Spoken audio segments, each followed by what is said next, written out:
Mohamed Khaireddine, comme je l'avais dit tout à l'heure, c'est mon oncle, Allah yarhamou. C'est quelqu'un que je n'ai pas connu, donc je n'ai pas de souvenir de lui parce que il est mort en novembre 95, donc et moi je suis né en février 95, donc il y a 30 ans maintenant. Sauf que j'avais un souvenir de lui, donc de ce que m'avait dit mon père, c'est que Mohamed Khaireddine m'avait dit, avait dit à mes parents, donnez-lui de l'eau, attention, il fait très chaud.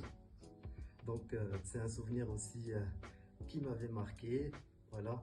Mais Mohamed Khaireddine, c'est aussi un auteur, un grand auteur marocain qui a inspiré donc sa génération, mais aussi les générations futures à travers ses écrits, à travers son histoire et à travers de tout ce qu'il a voulu laisser aux générations à venir.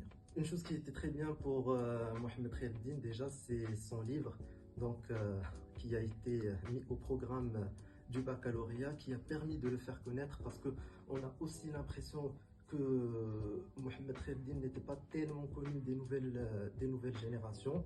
Donc c'est une très bonne chose aussi que son œuvre ait été mise en lumière au programme du baccalauréat.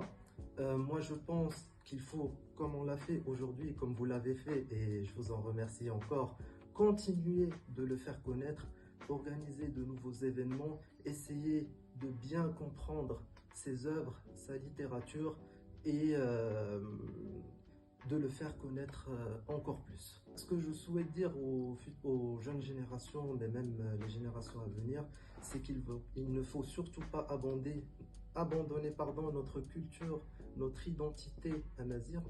Moi, comme vous le savez, donc, je suis de Tiafraout depuis que je suis tout petit, même avant que j'ai ces souvenirs en tête. Mes parents m'ont emmené à Tiamazir, donc à Tiafraout, à Zerwado, où j'ai découvert donc les terres de mes ancêtres. J'ai pu visiter dès mon plus jeune âge la maison donc de mon grand-père, où était né mon père et Mohamed Khaireddine, mon oncle, Allah yarhamou. C'est aussi des événements qui m'avaient marqué pendant toute mon enfance.